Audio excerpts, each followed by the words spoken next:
धैर्यवान फुनकर मुझे बता रहे थे कि मुसलमानों के लिए उन्होंने चेतावनी और चेतावनी देते समय ये कहा कि किसी भी हालत में एनआरसी और सीए रद्द नहीं किया जाएगा, जैसे हम लोगों ने 370 रद्द की। ये चेतावनी ऐसा मैं मान के चलता हूं और इस चेतावनी का जवाब जो है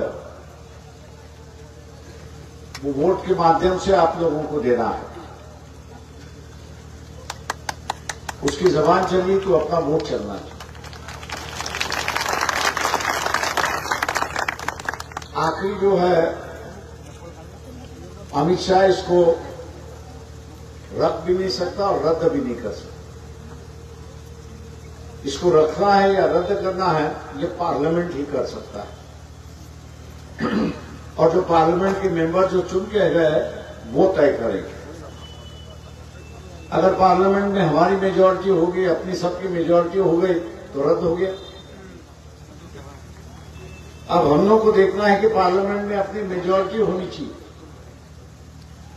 और पार्लियामेंट में अगर हमको अपनी सबकी मेजॉरिटी होना चाहिए तो इसके लिए आपको देखना होगा कि हर हल्के से, हर कॉन्स्टिट्यूंसी से जो लोकसभा में मेंबर चुन के जाएगा वो एनआरसी और सीए के खिलाफ का होना चाहिए। वो एनआरसी और सीए के खिलाफ होना चाहिए। बीच में हम लोग ने कांग्रेस से कहा था कि जब रूल्स बनाए गए थे सीए और एनआरसी तो कांग्रेस वालों को हमने सुझाव दिया था कि जानते हैं कि मेजॉरिटी नहीं है, रद्द नहीं हो सकता, लेकिन आप वोट लीजिए, वोट करवा लीजिए ताकि पता चले कौन एनआरसी के खिलाफ है और कौन एनआरसी के खिलाफ नहीं है। लेकिन दुर्भाग्य है कि कांग्रेस ने एक बात को माना नहीं, सदन से वॉकआउट हुआ और सदन से वॉकआउट होने की वजह से ये पता नहीं चला कि कौन एनआरसी के साथ है और कौन एनआरसी के साथ नहीं। मैं आज दूसरी बात तो नहीं कहूंगा, लेकिन ये एक ऐसा काला कानून है कि जिसके पास कागजात नहीं है, जिसके पास कागजात नहीं है उसको एक ही रास्ता है, जेल का रास्ता। ये गैर कानूनी, ये गैर संवैधानिक है। इसलिए हम कहते हैं कि संविधान कहता है कि 1950 के बाद जिसका जन्म भारत में हुआ है वो जन्म से ही भारत का नागरिक है, उसको कोई कागजात देने की जरूरत नहीं। उसको खाली जिस अस्पताल में उसका जन्म हुआ है वहां के अस्पताल का जो है सर्टिफिकेट लेना है और बताना है। लेकिन ये जो एनआरसी और सीए का कानून बना है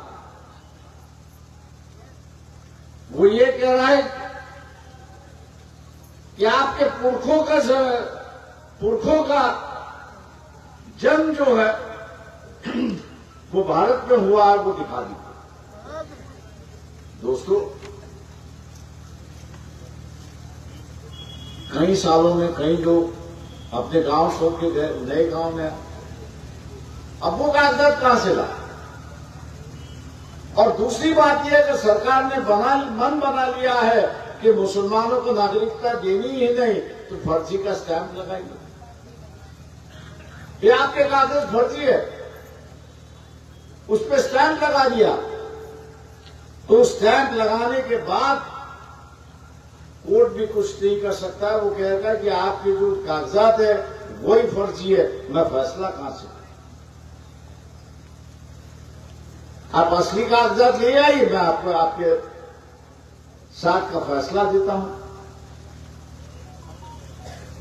ये जो डरावने की बात चली है ये डरने का वक्त नहीं है, ऐसा मैं कहता हूं। ये डरने का वक्त नहीं है, इसको मुंहतोड़ जवाब देने का वक्त है, ये हम लोग ने समझना चाहिए। कल परसों से लेके नरेंद्र मोदी एक बयान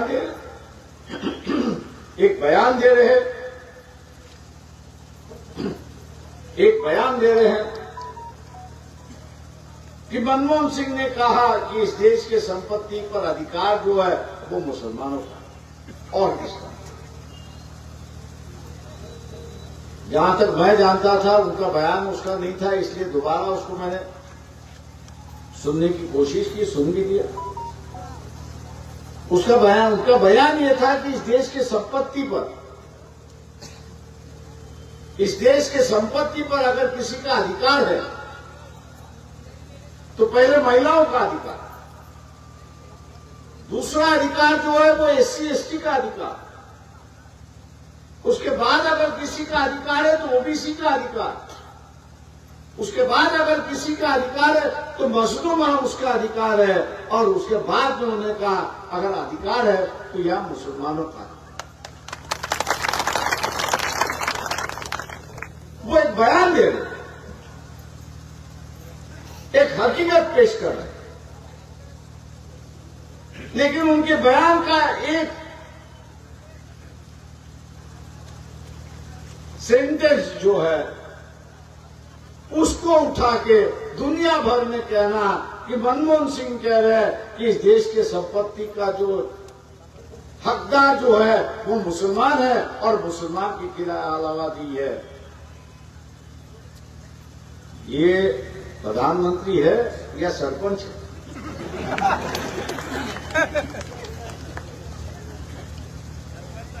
सरपंच जो है वो तोड़ मोड़ की बात करते रहता है हमेशा, क्योंकि उसके फायदेमंद की होती है। मतलब इस हद तक